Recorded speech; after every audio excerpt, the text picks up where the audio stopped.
Thanks for joining us this morning. Hello and welcome to Business Daily. I'm Lee Ji-eun in Seoul. Before we get started, let's see what we have coming up in the latter half of our program. We sit down with an expert to talk about the increasing number of foreign hedge funds armed with expertise in legal battles that are targeting Korean businesses. More Korean men are turning to makeup and grooming products, creating a breed of clean-cut metrosexual guys who are also driving up sales. We have these stories and more coming right up. The greatest threat to the Korean economy will be the country's sliding exports to China.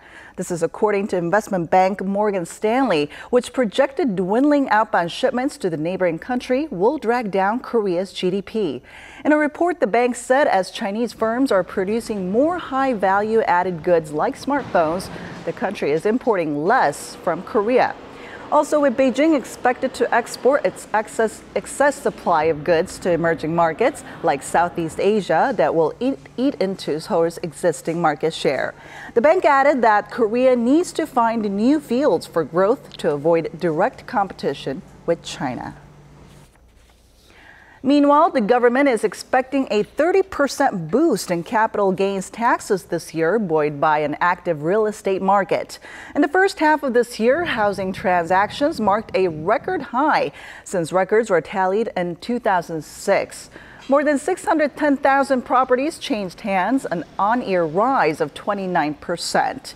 Carried by the upward swing, Seoul calculates that it will collect some $2 billion more in capital gains taxes than forecast, which will help the supplementary budget currently under review, as other tax categories such as income tax on interest are expecting cutbacks. With stiff competition in the job market, getting ahead can mean a lot of things. It's not only about polishing your resume, but looking clean-cut and smart as well. And this is why a growing number of men are splurging on everything from clothes to cosmetics. Our Lee Ju-young has this story. Choi Chang-wook is getting his usual makeover at this professional barbershop for men.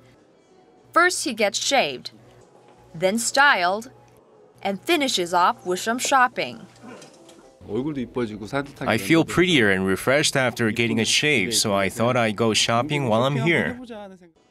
Choi is one of the countless number of men in Korea who understand that looking good can help them get ahead in a highly competitive society with a heavy emphasis on appearance, not only for his career, but even for some romance. I think I look more presentable, so it boosts my confidence.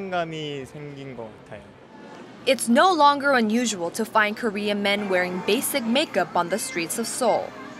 Although the domestic cosmetics market edged down last year, men's skincare grew to about $948 million from roughly $582 million in 2009. That's a 63% jump in 5 years. The new consumer base is proving to be a lucrative stream of revenue for beauty companies who have been stepping up their marketing to men.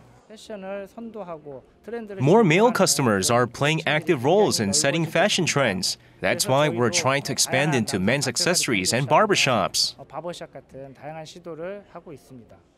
Just a decade ago, wearing makeup would have been considered an oddity for men because of the culture that once stressed their rough and tough image.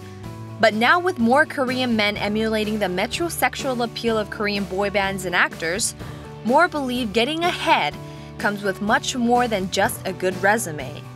Lee Ju-young, Business Daily.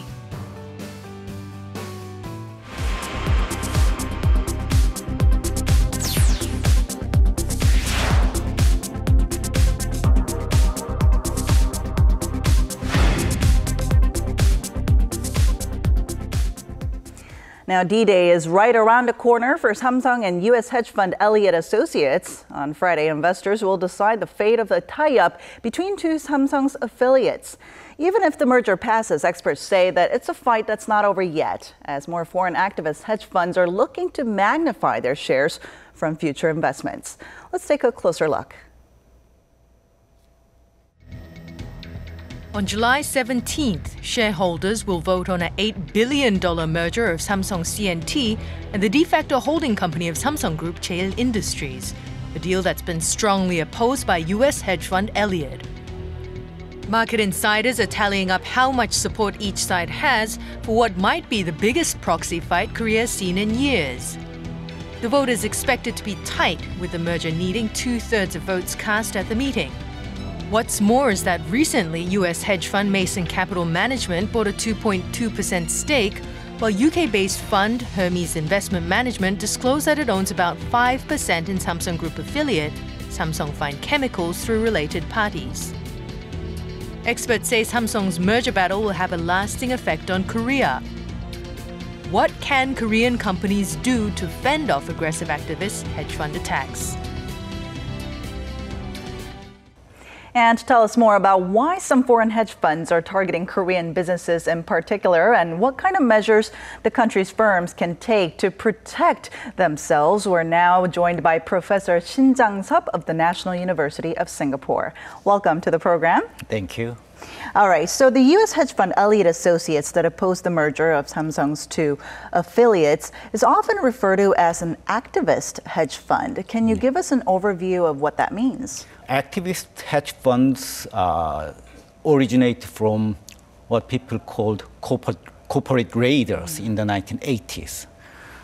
Their investment philosophy is very much different from those who are managing business. Those who are managing business, they want to return the shareholder value by making their businesses better.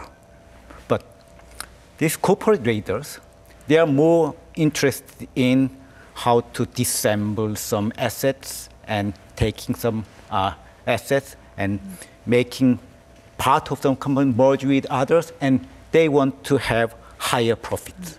Yeah? That's their major concern.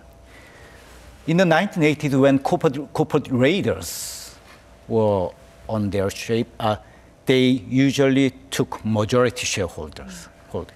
But taking majority shareholdership is riskier and also costs a lot of money. So from the 1990s, this new breed of the so-called activist hedge funds, their investment philosophy is more or less the same as corporate raiders, but instead of taking major shareholdership, they take minor shareholdership. Then they request distribution of cashable assets or changing management and so on. If you have minority shareholder, you are a minor shareholder, and you want to make your claims go through the management, you need to get support from other minority shareholders. Yes, they need to come together. Yeah.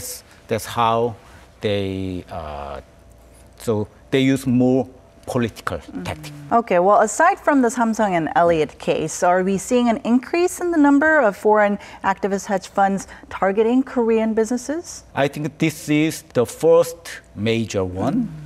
So it really depends on what's going to be the outcome of the current dispute between Samsung and Elliott.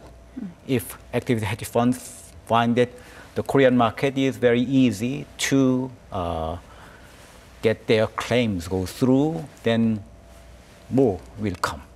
Yeah. But if they feel that there are quite a strong resistance and also company management defend well, so they would have second thought. So it really depends on the outcome of the Friday's vote of the shareholders on this merger.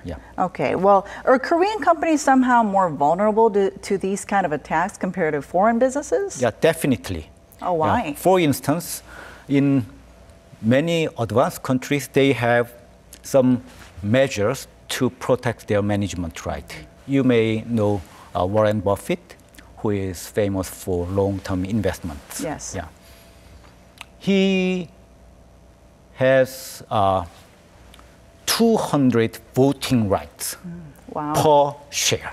Wow. Yeah. So Korean chaebols are criticized by these reformists that they maintain their control over their business groups with less than 5% of their owners' shares.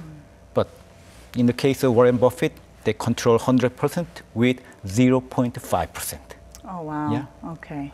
Quite a difference there. Somehow, these reformists don't think of what kind of management right protection measures are available in other countries.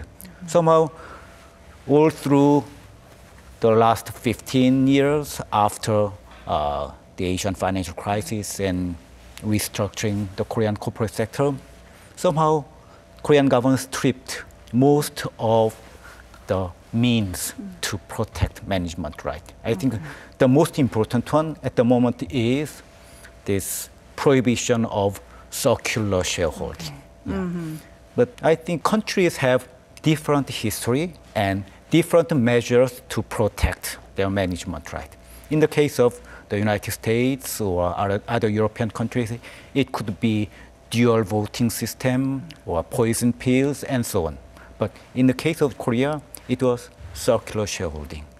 But without introducing this Western type of protective measures, the Korean government and the reformists just stripped this measure, the circular shareholding. So you mentioned a little bit about some of the defensive mechanisms, strategies like the poison pill. Can you explain us a little bit more about that and other defensive strategies? Poison pills is give the right to the current shareholders when they have attacks from these speculators. Okay. They have a priority to buy new shares.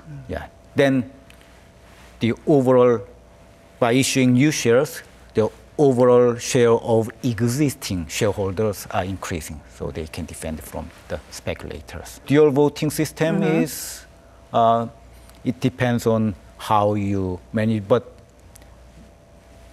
main thing is that the founders or long-term shareholders have more voting right per share. All right. So, and Korea doesn't really have any of these in place yet, these strategies.